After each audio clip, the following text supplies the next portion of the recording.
यहाँ पर उपस्थित आप सभी का बहुत बहुत धन्यवाद और आभार प्रकट करना चाहता हूँ। जहाँ गर्मी है और 45 डिग्री से ऊपर का टेम्परेचर है, जहाँ पंडाल में हमें बड़ी संख्या में लोग दिखाई दे रहे हैं, लेकिन जहाँ कोई छाया नहीं है, उसके बावजूद भी दाईं तरफ और सड़क से लेकर के और बाउंड्री तक पे जो बड़ी संख्या में लोग उपस्थित हैं, इधर बाईं तरफ भी हैं। मैं इन सब का बहुत बहुत धन्यवाद आभार प्रकट करता हूं। मैं देख रहा हूं जब से चुनाव पूर्वांचल की तरफ आया है, जो पश्चिम से हवा चली थी, इधर पूर्वांचल के लोगों ने मन बना लिया है कि जो इंडिया गठबंधन के लोग हैं, इनका तो साथ देना ही देना है। वहीं भारतीय जनता पार्टी ने पिछले 10 साल से जो लगातार धोखा देने का काम किया है, उनका सफाया करने का काम करेंगे।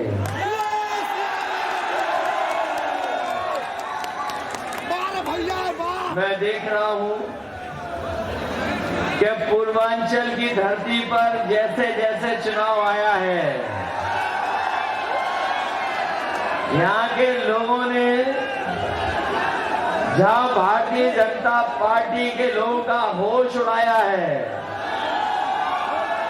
वहीं उनके जो दिल्ली वाले नेता हैं, उनका भी आत्मविश्वास लड़खड़ाने लगा है।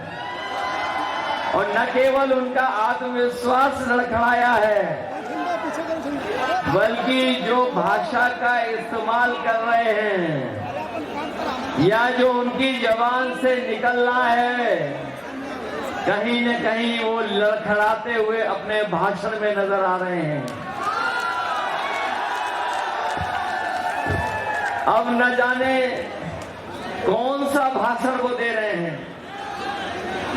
उनकी पुरानी कहानी को कोई अब सुनना नहीं चाहता है, और जब वो चुनाव हारने लगे हैं,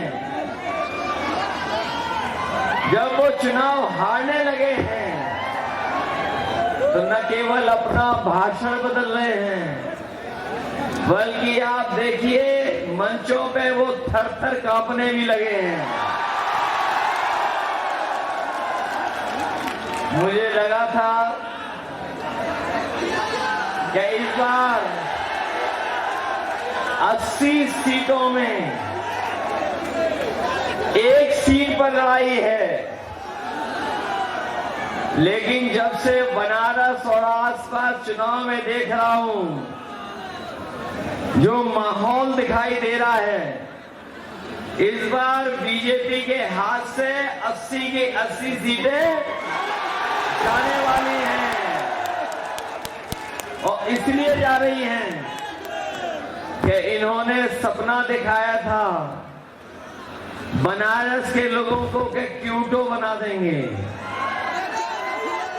और मुझे लगा कि अगर बनारस क्यूटो बन जाएगा तो कहीं न कहीं चंदौली के लोगों को भी कुछ न कुछ विकास उनके क्षेत्र में हो जाएगा। न क्यूटो बना, न चंदौली का विकास हुआ, और पिछले 10 साल में इन भारतीय जनता पार्टी के लोगों की हर बात झूठी निकली और इनके वादे झूठे निकले। ये वही भारतीय जनता पार्टी के लोग हैं जिन्होंने कहा कि किसानों की आय दोगुनी हो जाएगी। अगर आय दोगुनी हुई हो तो नहीं, हमारे किसान भाई, न आय दोगुनी हुई और जो लागत बढ़ने का काम हुआ है, लगातार महंगाई बढ़ी है, और उसका परिणाम ये हुआ है कि हमारे किसानों की खेती बाड़ी के साथ साथ हमारे किसानों को संकट में डाल दिया। जिन किसानों के खेती के लिए पैसा आना था, जो खेती बाड़ी के खेत के खुशहाली के लिए पैसा आया, और भारतीय जनता पार्टी के लोगों ने अपनी जेब में रख लिया। किसान के हाथ कुछ नहीं लगा। और एक समय ऐसा भी किसानों ने देखा कि जिस समय हमारे किसानों के खिलाफ काले कानून लाने का काम हुआ और अगर वो काले कानून लागू हो गए होते तो जहां हमारे किसानों की खेती वाली छिन जाती, वहीं उनकी पैदावार को भी ये लूट लेते। हमारे किसान झुके नहीं, न केवल उत्तर प्रदेश का किसान बल्कि देश का किसान इन बीजेपी के खिलाफ खड़ा हो गया। दिल्ली घेरनी पड़ गई, दिल्ली जाके धरने पर बैठ गया और तब तक नहीं हटा जब तक सरकार ने काले कानून वापस नहीं ले लिए। जहां किसान के काले कानून वापस हुए, लेकिन लड़ाई अभी खत्म नहीं हुई है। इन्होंने 10 साल में बड़े बड़े उद्योगपति, कारोबारी, बड़े बड़े कारखाने चलाने वालों का लगभग 25 लाख करोड़ रुपए इन्होंने माफ कर दिया बैंकों को। और जब नियम बनाया इन्होंने, तो नियम बनाया कि जिनका 5 करोड़ से ऊपर कर्ज है उनका कर्ज बैंकों से माफ कर दिया जाएगा। हमारा वही किसान मायूस हो गया। उसका करोड़ों का कर्ज नहीं था, उसका कर्ज तो केवल लाखों में है। इसलिए अपने हम किसान भाइयों को आज कह के जा रहे हैं कि आने वाले समय में 4 जून को जब सरकार बनेगी, हमारे किसानों का पूरा कर्ज माफ होगा। न केवल कर्ज माफ होगा, बल्कि हमारे किसानों की पैदावार की कीमत दिलाने के लिए अगर एमएसपी के लिए कानूनी अधिकार भी दिलाना पड़ेगा, तो किसानों की खुशहाली के लिए कानूनी अधिकार भी दिलाने का काम किसानों को होगा। जब किसान इन्होंने संकट में डाल दिया, वही हमारा नौजवान जानता होगा कि इन नौजवानों के हाथ में न नौकरी आई न रोजगार आया। और जब ये नौजवान तैयारी कर करके, अपनी कोचिंग और पढ़ाई कर करके, अपनी मेहनत से जब परीक्षा देने गया, तो इस सरकार ने पेपर लीक करा दिया। यहाँ जो नौजवान परीक्षा देने गए होंगे वो जानते होंगे कि कोई एक परीक्षा नहीं, अभी तक सरकार की जितनी परीक्षा हुई है उन सब के पेपर लीक करा दिए। 1 नहीं, 2 नहीं, 3 नहीं, बल्कि 10 पेपर लीक करा दिए। ये वही सरकार है जो गरीबों को डराने के लिए अपना बुलडोजर हमेशा तैयार रखते हैं, लेकिन ये जो पेपर लीक हुए उसके लिए कोई बुलडोजर तैयार नहीं था। मैं अपने नौजवानों से कहना चाहता हूं, केवल इन्होंने नौकरी नहीं छीनी आपकी, आपके 10 साल छीने हैं। और जो नौजवान घर जा करके बैठ करके सोचेगा, वो जानेगा 1/3 जीवन इन्होंने छीनने का काम किया, बर्बाद करने का काम किया। या नौकरी रोजगार नहीं दिया। वहीं हमें याद है चंदौली के लोगों का, यहाँ का नौजवान फौज की तैयारी के लिए मेहनत करता है, भागता है, दौड़ता है और अपना सब कुछ लगा देता है जिससे कि फौज में भर्ती हो जाए। इस सरकार ने जहां नौकरी नहीं दी, रोजगार नहीं दिया, वहीं हमारा नौजवान जो पक्की नौकरी कर करके वर्दी पहनना चाहता था, उसकी भी इन्होंने नौकरी छीन ली और आधी अधूरी नौकरी दे दी। ये अग्निवीर वाली जो आधी अधूरी नौकरी है, ये ऐसी नौकरी है अगर हमारा नौजवान शहीद भी हो जाएगा तो उसको सम्मान नहीं मिलेगा। अगर वो नौकरी करके वापस आएगा तो उसको सुविधाएं भी नहीं मिलेंगी जो सुविधाएं मिलती थी। इसलिए अपने नौजवानों को हम भरोसा दिला के जा रहे हैं कि ये आधी अधूरी नौकरी जो अग्निवीर की है, हम समाजवादी लोग, इंडिया गठबंधन के लोग कभी स्वीकार नहीं कर सकते हैं। जब भी सरकार बनेगी 4 जून के बाद, इस अग्निवीर व्यवस्था को हमेशा हमेशा के लिए खत्म कर देंगे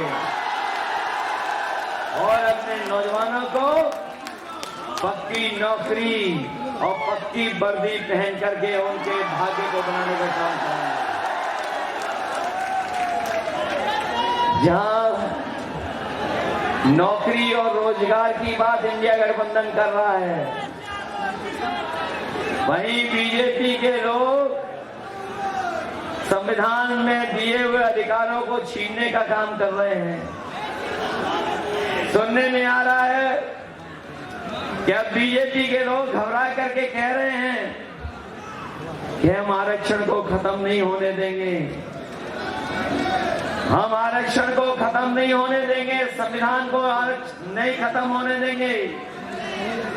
लेकिन जो नौजवान पढ़ा लिखा है वो जानता होगा पिछले 10 साल के इनके फैसलों ने जहां संविधान को ठेस पहुंचाई है, समय समय पे इन्होंने बदलने का काम किया है और वहीं हर चीज को बेच करके निजीकरण करके इन्होंने हमारे आपके आरक्षण के साथ भी खिलवाड़ की है।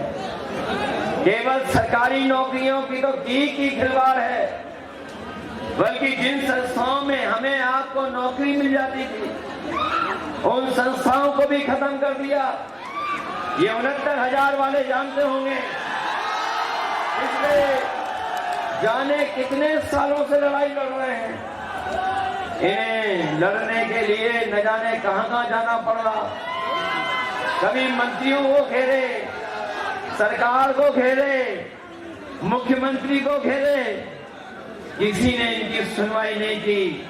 हम 69,000 वालों को, रोजगार सेवकों को, शिक्षा मित्रों को, आशा कार्यकर्ताओं को और तमाम हमारे आंगनबाड़ी लोगों को कह के जा रहे हैं, इंडिया गठबंधन ने अपने घोषणा पत्र में लिख दिया है कि इन सबकी समस्या का समाधान कर करके इनको भी सम्मान दिलाने का काम है। जो लोग 400 पार का नारा दे रहे थे, जब से पूर्वांचल में चुनाव आया है वो 400 पार का नारा भूल गए हैं। और वो 400 पार का नारा इसलिए भूल गए हैं क्योंकि उन्हें गणित समझ में आ गया है कि जिस तरीके से 60 लाख बच्चों को इन्होंने परीक्षा के पेपर लीक करा करके घर बैठा दिया है, न केवल वो नाराज हैं बल्कि उनके माँ बाप भी नाराज हैं। और अगर उनका हिसाब किताब लगा लें हम तो सोचिए आप कि 3 अगर एक परिवार से नाराज हैं और 60 लाख ऐसे परिवार हैं जिनको नौकरी की वजह से घर बैठना पड़ गया, तो 3 का गुणा अगर हम 60 लाख से कर दें तो 1 करोड़ 80 लाख बनता है। और यही 1 करोड़ 80 लाख अगर हम भाग दे दें 80 लोकसभाओं से तो बताओ हर लोकसभा से 2,25,000 वोट कम हो गया कि नहीं हो गया।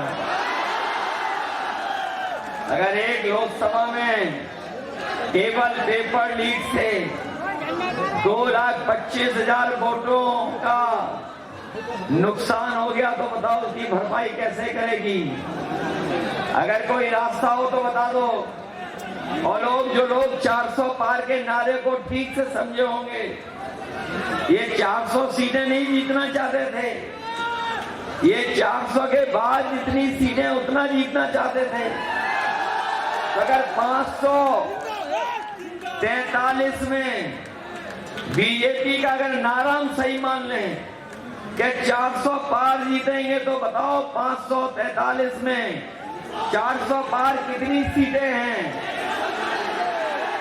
143। लेकिन जो देश का माहौल है वो ये बता रहा है कि ये 140 करोड़ की जनता इनको 140 सीटों के लिए भी तरसा देगी। इन्होंने जहां किसान नौजवानों को संकट में डाल दिया, वहीं जितनी भी योजनाएं समाजवादी सरकार में चल रही थी उन योजनाओं को बर्बाद कर दिया। जो एम्बुलेंस चलाई थी, जो गरीबों को अस्पताल तक इलाज के लिए ले जाती थी, वो एम्बुलेंस भी इन्होंने खराब कर दी, बर्बाद कर दी। और पुलिस को लेकर के जो व्यवस्था बनाई थी, जो 100 नंबर दी थी, इन्होंने नाम बदल करके, नंबर बदल करके 112 कर दिया। और जब से सरकार ने 100 से 112 किया है, हमारे पुलिस के भाइयों को लगा कि सरकार ने 112 कर दिया, 100 से 112 नंबर बढ़ा दिया, तो हमें भी अपना रेट बढ़ा लेना चाहिए। बताओ, रेट बढ़ा दिया कि नहीं बढ़ा दिया? हम इनको खाकी वर्दी पहनने वाले भाइयों को भी सावधान करने आए हैं।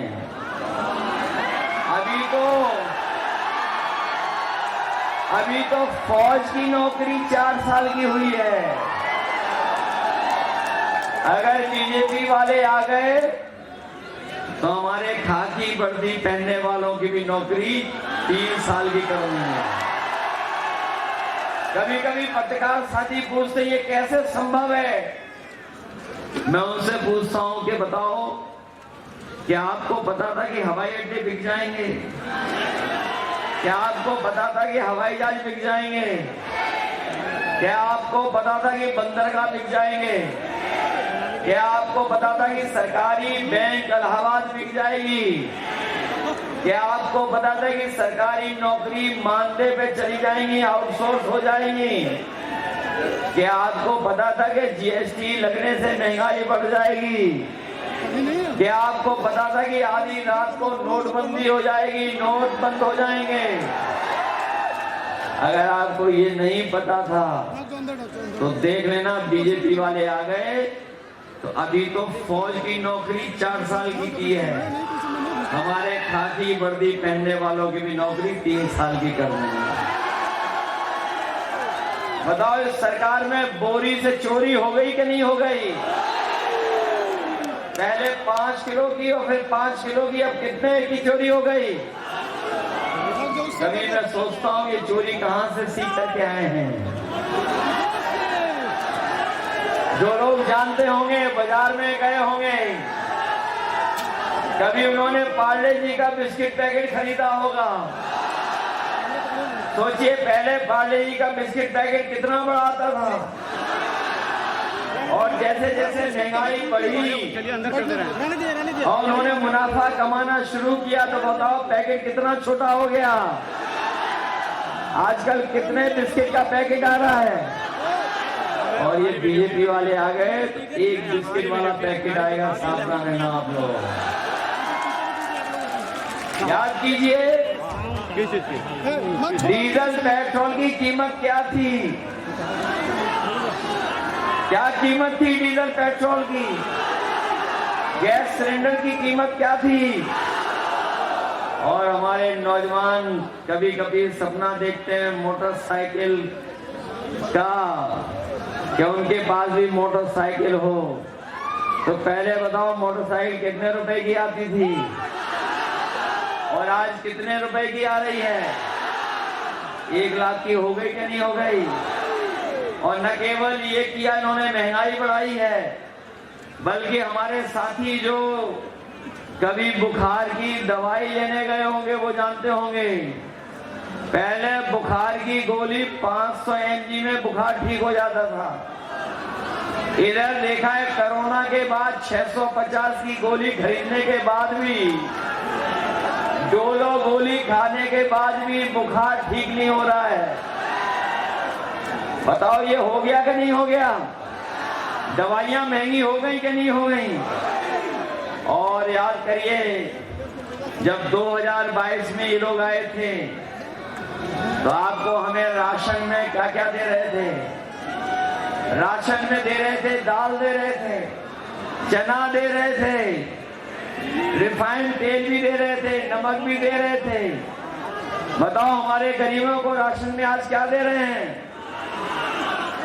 राशन की गुणवत्ता को बर्बाद कर दिया है।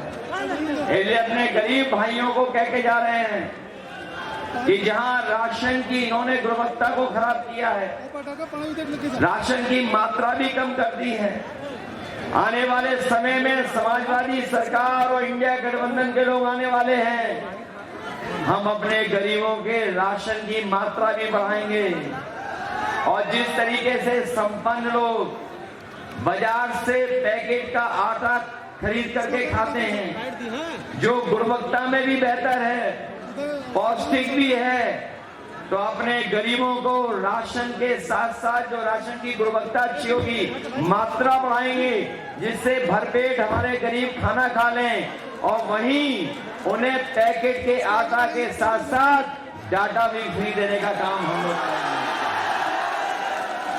जहां पौष्टिक आटा हमारे गरीबों का स्वास्थ्य बेहतर रखेगा और डाटा उन्हें आगे बढ़ने में मदद करेगा, पढ़ाई से लेकर के नौकरी ढूंढने में और अपनी जानकारी हासिल करने में मदद करने का काम करेगा। इसलिए साथियों, ये चुनाव जहां हमारे आपके भविष्य का है, वहीं ये चुनाव आने वाली पीढ़ी के भविष्य का भी है। इन लोगों ने न जाने क्या क्या कहा और हमारा साथी सही कह रहा है कि ऐसा समय आया कि हमें और आपको सबको वैक्सीन लगवा दी, किसी को नहीं छोड़ा जिसको वैक्सीन न लगवा दी हो। और ये हमारे अधिकारी और खाकी वर्दी पहनने वाले भाई लोग, इनको तो जबरदस्ती लगवा दी। और सुना है कि वैक्सीन लगने के बाद आजकल बीमारी हो रही है और दिल की बीमारी भी बढ़ गई है। और जब से ये सूचना आई है, तब से ये वैक्सीन कंपनी वाले कह रहे हैं कि हम वैक्सीन वापस ले लेंगे। कोई हमें बताए जो वैक्सीन शरीर में लग गई वो वापस कैसे ली जाएगी? कोई व्यवस्था हो तो बता दो हमें। और जो लोग ये कह करके आए थे कि हम मां गंगा को साफ कर देंगे, बताओ हमारे चंदौली के भाई बहनों, क्या गंगा की सफाई हो गई है? और जहां से गंगा निकली है, मां गंगा, वहां से लेकर के जहां तक महासागर तक पहुंचती हैं, बताओ कहीं मां गंगा की सफाई हुई हो तो बता दो। गंगा का पानी तो साफ नहीं हुआ, लेकिन जो बजट आया था वो पूरा का पूरा इन्होंने साफ कर दिया। बताओ साफ हो गया कि नहीं हो गया बजट? इसलिए हम आपसे विशेष अपील करने आए हैं, ये चुनाव जहां हमारे आपके भविष्य का है, वहीं चुनाव ये हमारे आने वाली पीढ़ी के भविष्य का भी है। इधर भारतीय जनता पार्टी के लोग संविधान को भी ठेस पहुंचाना चाहते हैं। यही बाबा साहब भीमराव अम्बेडकर जी का दिया हुआ संविधान को बदलना चाहते हैं। ये संविधान वो है जो हमें अधिकार दिलाता है, ये संविधान वो है जो हमें न्याय दिलाता है, ये संविधान वो है जो हमारी संजीवनी है, हमें आपको आगे बढ़ने का मौका देती है। इसलिए हम उनको बोलना चाहते हैं, बताना चाहते हैं कि ये जो चुनाव होने जा रहा है, समुद्र मंथन की तरह संविधान मंथन होने जा रहा है। एक तरफ वो लोग हैं जो संविधान को बदलना चाहते हैं और दूसरी तरफ वो लोग खड़े हैं जो संविधान को बदलेंगे, हम उनको बदलने का काम करेंगे। ये कहने को तो कहते थे डबल इंजन की सरकार है, ये जो कहने वाले लोग हैं कहते हैं हम डबल इंजन की सरकार हैं, लेकिन हम डबल इंजन की सरकार से पूछना चाहते हैं कि डबल इंजन वालों, चंदौली आते आते आपके इंजनों का धुआं क्यों निकल जाता है? अगर कोई विकास हुआ तो बता दो, क्या विकास रोजगार मिला कि नहीं मिला? इन्होंने और दिल्ली वालों ने मिलकर के क्या निवेश के सपने दिखाए थे कि हम लाखों करोड़ रुपए जमीन पर पहुंचा देंगे। लखनऊ में आयोजन हुए, दिल्ली में आयोजन हुए, विदेशों में जाकर के निवेश को लेकर के सपने दिखाए गए, वन डिस्ट्रिक्ट वन प्रोडक्ट का प्रचार किया गया, लेकिन बताओ जमीन पर कुछ आया हो तो बता दो हमें। यहां से तो मंत्री भी थे, बताओ मंत्री जी कुछ पहुंचाए आपके पास कि नहीं पहुंचाए? और बगल में प्रधानमंत्री, बताओ आपको धोखा दिया कि नहीं दिया? और याद कीजिए, पिछला लोकसभा चुनाव तो हम लोग जीत गए होते अगर इन्होंने घर में जाकर के स्याही न लगवाई होती, पैसा न बांटा होता। याद है कि नहीं याद है? इसलिए सावधान हो के नहीं हो आप लोग। इधर सुनने में आया है कि जब से ये हारने लगे हैं तब से ये बूथ को लूटने की तैयारी कर रहे हैं। हमारे चंदौली के बहादुर नौजवान हैं, कहीं घबरा तो नहीं जाओगे आप लोग? अगर बूथ पे रोके तो रुक तो नहीं जाओगे?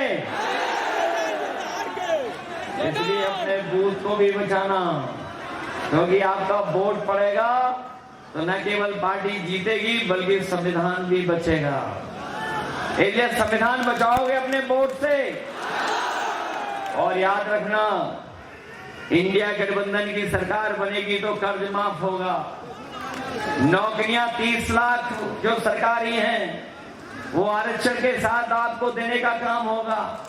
साथ ही साथ फौज की पक्की नौकरी मिलेगी और पक्की नौकरी के लिए फौज की संख्या भी बढ़ाई जाएगी, नौकरी की संख्या भी बढ़ाई गई, जिससे ज्यादा से ज्यादा नौजवानों को नौकरी मिल जाए।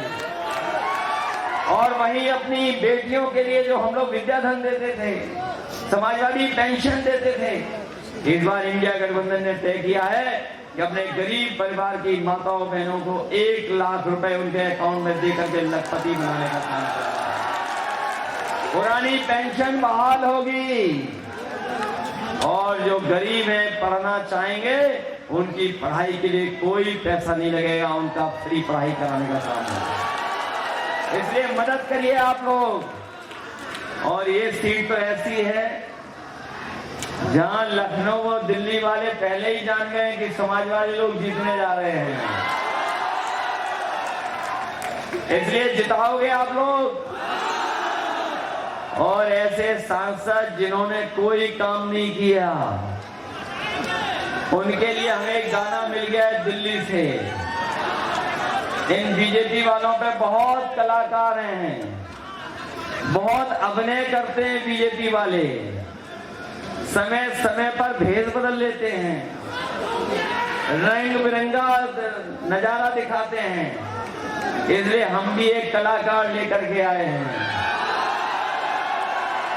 वो ऐसा कलाकार है जो गाना भी लेकर के आया है, जो सांसद चुने गए थे उनके लिए। इसलिए हम अपने साथी कलाकार से कहेंगे, कम से कम चंदौली के जो बीजेपी के सांसद ने कोई काम नहीं किया है उसके खिलाफ भी जरा वोट मांग के दिखाओ।